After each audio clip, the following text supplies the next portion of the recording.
फरियौता होइए के रहे कि तो ऊ नहीं तो हम। अच्छा अरे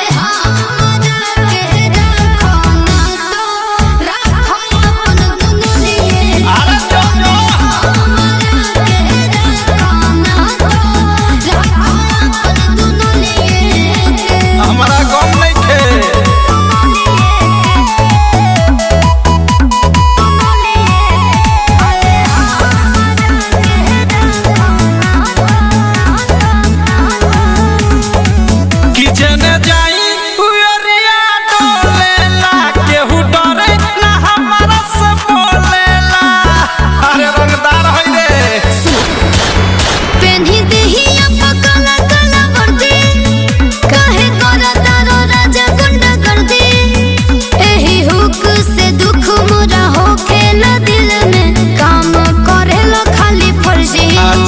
हम हिला दिले रोड खाली चलिए के, हम हिला दिले रोड खाली चलिए के।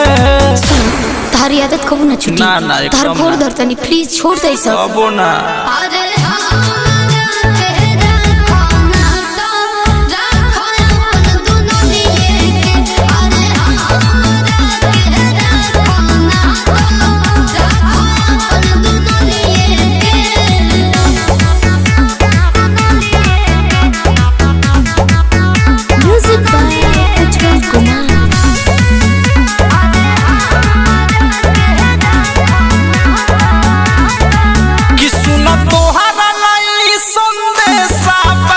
से छोड़ दही तो हमर पैसा बा ये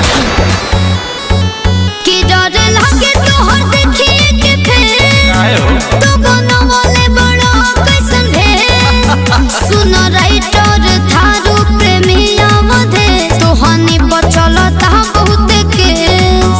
हम हिलैनी मोतिहारी एंड बलिए के, हम हिलैनी मोतिहारी एंड बलिए के। हाँ तो हमारा लास्ट डिसीजन सुन लो। सुनावा। काम ही नहीं छोड़ एकदम ना।